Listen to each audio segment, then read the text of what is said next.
Thank you so much for joining us for today's devotional. Deer hunting is so much like life in general. There are days when we experience some great highs, days when our endeavor is rewarded with a great harvest. But we also have days of great disappointment. They're just sure to come. It's no different in the woods than it is in the world. Today I'm going to take you on a hunt with me where everything seemed to fall right into place, even with me trying to video and hunt at the same time. I was on a mountaintop of excitement, but then within a short time, everything changed. If you're a hunter, I know you've been there too. You will be able to relate to my feelings on this day. Blue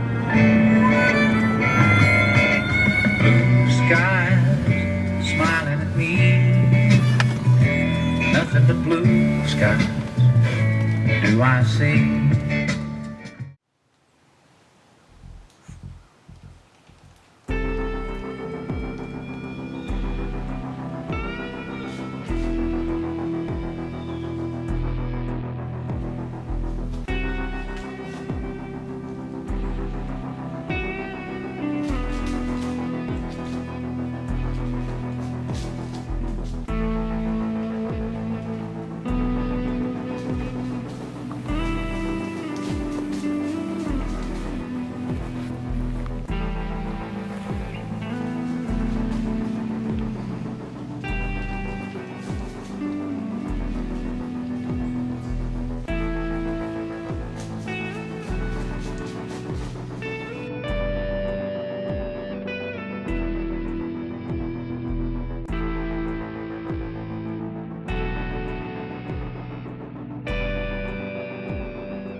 I think we finally did it. I have been so hungry for a bow harvest, and had these two to come in. One was a really small doe. The other was a larger spike, and I wrestled for a little while as to which one to take. Didn't want to waste a tag, but you know, anything with a bow is just always exciting, and so I'm gonna give a tag on that one. We'll check on things in just a minute. Wow, I'm pumped. Thank you, Lord. All right, I just came up on my arrow. Man, that's bright all the way through. All the way through. That's gotta spell success, but these boogers, they are full of stamina. Well, I tell you, he has come a long way, further than I thought he would. Just proves what I say. They have a lot of fuel in the tank. Ask me if I'm happy. Yeah, I'm happy. Got some back strap on the table. It's turning out to be a little harder than I thought. I wish I had some toilet paper or some orange flagging to kind of mark my blood trail. I'm just doing whatever I can. I'm breaking off things and just trying to be able to spot where I last was. Well, the road ended not long after that. It was like my deer had just vanished. Whitetails are good at that. They are better escape artists than Houdini ever thought about being. I was so disappointed, and all day long I just kept tracking that deer in my mind, wondering what I should have done differently. I always hate to lose a deer, but I remembered that it's all part of the cycle of life.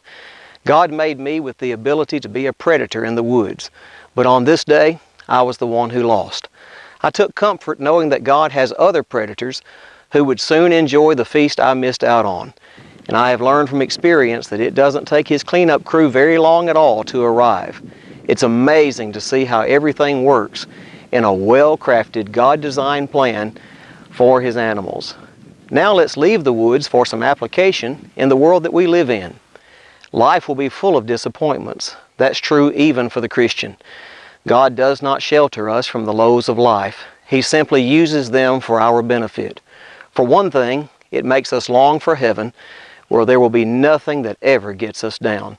But He also uses disappointments to grow us, teach us, and give us greater trust in His plans.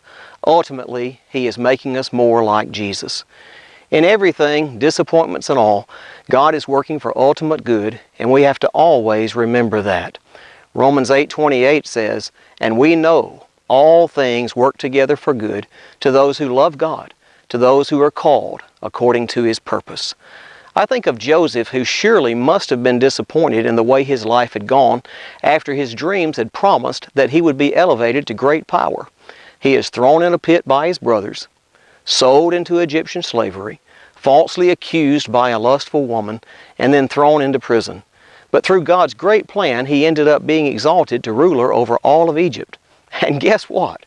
The very brothers who mistreated him, bowed down to him, made things right with him, and Joseph provided lavishly for them in a time of famine. His dreams were coming true after all. He later told his brothers, "But as for you, you meant evil against me, but God meant it for good, in order to bring it about, as it is this day, to save many people alive." So remember, even in your disappointments, God is always working for good to those who love Him. And at the end of life's trail, a great harvest will be found. We will not be disappointed. So keep pressing. Don't ever give up. Stay in the game. Romans 5:3-5 says, "We also glory in tribulations, knowing that tribulation produces perseverance, and perseverance character, and character hope. Now hope does not disappoint." All of us at Woods to Word hope these thoughts encourage you to keep pressing on in this journey that leads toward home.